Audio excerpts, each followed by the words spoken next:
Welcome to Reselling Podcast. I'm Mike. And this is Orlando, and we're here for another Monday mini-sode. That's right. Our Monday minis are where we get an opportunity to just kind of talk about something in about 10 minutes or so and get to the reselling business, talk about the things that matter most. But if you love this kind of content, you like Reselling Podcast, make sure to watch our Wednesday episodes or listen anywhere you listen to podcasts. We have an hour-long plus every single Wednesday where we drop just tons of information, bolos, updates of the reselling world. But today, we're talking about one of our favorite things, which is negotiating, and specifically things to avoid when you're negotiating at a garage sale or trying to make a good local deal. Yeah, and the reason that we're talking about this is that lately, when I've been out at garage sales or I've been, maybe I haven't been at the thrift, but maybe I'm somewhere and people are trying to negotiate, I find that there's a lot of new resellers that are trying like the old way of doing things that doesn't really work, or maybe they're just new and they're just trying to figure things out. And hopefully this help a lot of you, and maybe it'll help some of you that have been reselling for a while and maybe you haven't thought of these things. And by the way, Mike and I aren't coming through like we're experts. We've just done this for a while. I mean, I've been doing this for a decade. Mike's been doing this it's been 5+ years now. Isn't that crazy?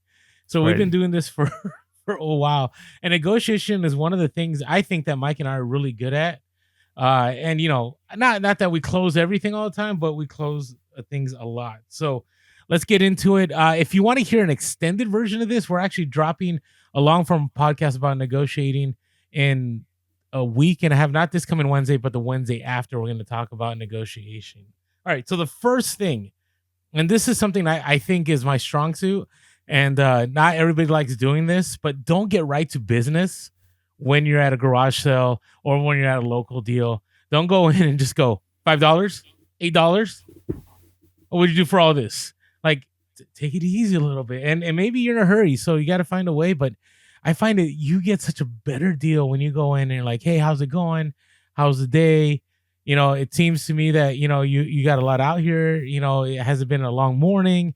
You get swamped. Like, find a way to break the ice before you start talking about business, because you'll find that when people see you as relatable or as kind, they want to help you out. But if it looks like you're just there and you don't care about them at all, it ends up hurting you in the end because they didn't give you top dollar. That's my thoughts. What are your thoughts on that, Mike? Yeah, no, absolutely. I think it's really important to make that human connection. And a lot of times you can actually use it to your advantage when other resellers are there and they're doing that. They're getting, I don't even want to say straight to business, but they're just not really being wise. They rush in, they're digging through stuff. They're like shouting out numbers. And sometimes a lot of the people who are running garage sales, they're just average Joes, right? Yeah. Like, it's almost overwhelming to them. So you can kind of like look at them when someone's doing that and just kind of be like, wow, it's been crazy out here, huh? And you can kind of make that connection there. You'll both get a chuckle. And then you make that human connection, right? You're saying good morning, you're saying something nice. And then they're going to be much more willing to work with you because they see you as a person and not just somebody who's like just trying to rip through their stuff. And people take their stuff personally. And so you got to be very careful with that. Our next one is pretty important, is don't just single in and try and buy one item. Now, there's a couple of reasons for this. One, if you show a whole lot of interest just on one item right away, even if it's like picking up an item and searching it up, you're indicating to the seller that this is an important item to you. And I've said before, I got it from another podcast, but the idea of whoever cares the most in a negotiation or in a, when you're trying to barter for something is going to lose. And it's, if you care about getting this item more than they care about selling it, they're going to be able to get more money out of you. So if you can at least give the illusion that you're not after this one thing. Now, you might find that that diamond in the rough. You might find one of the holy grails that you've been searching for, but don't freak out over it. And the other part of it is when you can bundle things together, you're going to get a better deal. So if you're willing to grab one thing, grab multiple things, and then say how much for all of this, it gives you a lot more power with negotiating. You can maybe pull a couple items off to get that number down, but it's maybe the smaller end items anyways. And people are more willing, if they see lots of stuff going, they're more willing to work with you because you're buying a whole bunch of stuff from them. So don't just focus in on one thing. Don't try and get that number on one item, but try and get the bulk number as soon as you can and not just the one item. And that's such a great point. That actually happened to me today. So today we're recording this on a garage sale Saturday. It's been a long, exhaustive day. And I remember there was like this stack of vintage Chargers programs from like the 60s. And she asked me, what I was willing to pay. And then she wouldn't give me the first number, and we'll talk about that later on today. But I gave her a number, and then she goes, well, I'll give you that number if you buy more. Right. And that was a signal to me that, hey, I need to find other items that are valuable because I'm going to get a better deal. But if I just try to get this one item, I'm going to be paying top dollar. All right. Now, this next one I see all the time, and I'm not sure why this ever was popular, but it's don't be insulting. Because what I see all the time, people will pick up an item and they're like, oh, this item right here, this is broken. This is, this is going to be a lot of work.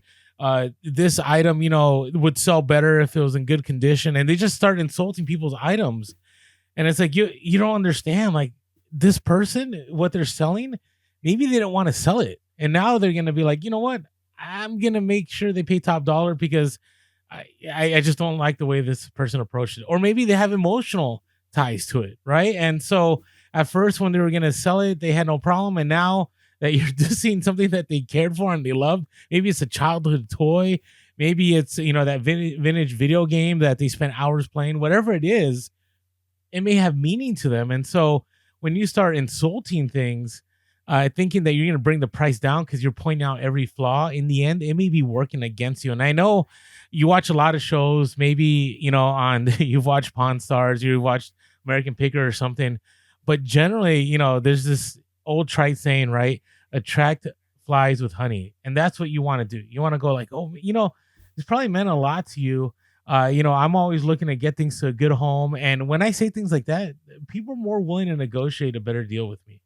Yeah. And you don't have to be, it still can be useful to in a negotiating to point out flaws. But again, Correct. It comes to the way you're doing it, right? Like when you're working with somebody and you're like, oh yeah, no, that's a great price. I do notice that it has this though. Can we work on the price a little more? And again, you're not insulting them. You're like, well, this is pretty much garbage. I mean, I've heard people say stuff like that before. And it's like, they basically say like, this for this, are you sure this is, you're never going to, it's never going to work that way. Right? Like there's a proper way of doing it. Where you can point out the flaws and like you said, you can disconnect them from an emotional connection, or maybe even it's not a strong emotional connection. And I've, you use phrases like, wow, this must be really important to you. And sometimes they go, oh no, not really. Or it sounds like you don't really want to sell this. And then they'll say, no, I do. And then now you've got them back turned to, okay, I want to get rid of this item. So there are ways of doing that just without being insulting. Now, the next one on our list here, Orlando, I'm going to mention the irony of this because we didn't talk about our plan here, our outline before, and it says don't be ignorant of the situation. And I feel a little ignorant of the situation. What do you mean by this? Okay, so what I see a lot is, and again, I'm guilty of this myself, but people will go to an estate sale or they'll go to whatever sale it is, and they're not cognizant of what's going on, right? Sometimes you'll go to a garage sale and it's just people trying to offload stuff. Sometimes you go to a garage sale or an estate sale and someone has passed away. And so what happens, I'll go to these and these items that this person is selling is from their spouse that just died. And I see resellers just be savage about it, like bottom dollar, just asking them bottom dollar for everything. And I understand. I mean, if you watch my videos on Instagram or on YouTube, I'm always looking for the best deal, okay? But there's a way to do that, right? And so if somebody has something that's related to somebody that passed away, or maybe it's a fundraiser, right? Maybe it's like sometimes people do it for Boy Scouts or they're going on a mission trip, right? And you go in there and you're just trying to get that bottom dollar. First, I think it's better to see what's going on. Go, oh wow, so where did these items come from? And they're like, oh, this came from my husband that passed away a few months ago. It's always good to try to empathize and go, I'm sorry about that. It must be tough selling these items, because what happens is people realize that you understand where they're coming from and how difficult this is, and so I see people all the time going like it's a mission trip and people are trying to get top dollar, and it's like, I mean, people are trying to get the lowest bottom dollar. And it would be better if they go, oh wow, you guys are traveling somewhere. I would love to help you guys. Is there any other items I can buy, I can pick up, and make a deal, and it doesn't even hurt to, even if you get that low deal, maybe drop in a little bit more to help. Like I find that this scenario works out best because sometimes people will go to the worst is the estate sales. They'll just grab all the stuff and they don't even ask about where it's from. They don't even care. They don't even realize this may be tough on the family. You got to read the room. And if you're able to read the room, it's going to lead to a better deal. So does that make sense now? Yeah, that makes sense. And I think you could even go the other way on that too, is there are times when you just got to be paying attention a little bit, because people will drop subtle hints of like that if this stuff doesn't sell, it's all going to Goodwill, right? Like that could be an instance too, where you don't want to be ignorant, because if you recognize that they're trying to offload this stuff anyways, or you mentioned like a fundraiser, sometimes it's the other way. Sometimes like if it's a church rummage sale, they've gotten all this stuff donated. They want it all gone by the end of the weekend, and they don't want anything left. And so a lot of times those kind of situations are actually willing to make better deals. So when you hear things like that, you're going to be able to make better deals. So yeah, it goes on both ends of the spectrum. Just read the room. I think that's important. Just kind of, and nothing is going to be better than just experience. I mean, obviously, if you have like just naturally you're better at empathy, you have more social IQ, I guess you're going to be stronger here. But the more experience you have, the more garage sales you've been to, the more thrift stores you've been to, the more interactions you've had with people selling stuff, the easier it's going to be to read the room and figure out what's going on and what's the best tactic to use. And our last one, I think, is probably our golden rule. One of our golden rules for sure, and it's don't give the first number. And what we mean by that is a mistake a lot of times people make for two reasons. One, because they're new and they don't know, or two, they're just too nervous to do negotiating, is don't give the first number.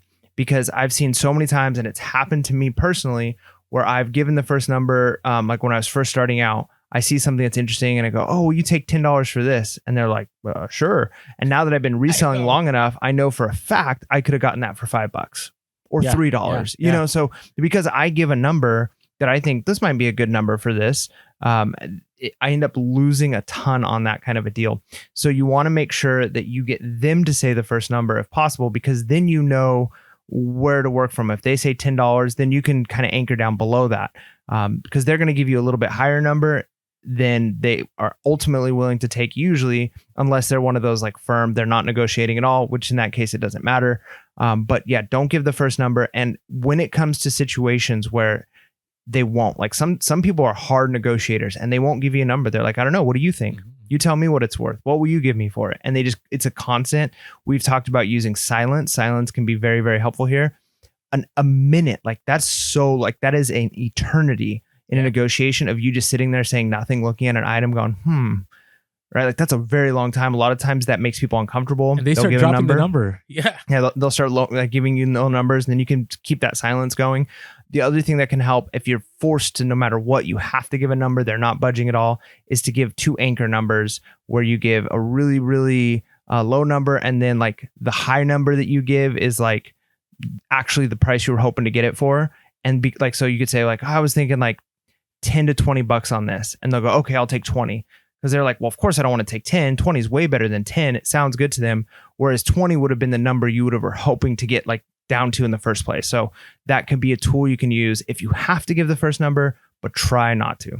Agreed. And I encourage everyone, employ these tactics, try them out, get out there, get uncomfortable, right? Get used to hearing no, get used to the going back and forth. Because I guarantee the money that you make most of the time on an item that you pick up for reselling is on the buy. And if you're able to get it at a good price, you're going to end up very profitable. So hopefully these helped you out. Stay tuned to our longer form podcast where we're going to actually delve more into negotiation. With that being said, make sure to be real, be relevant, and be reselling late. Peace.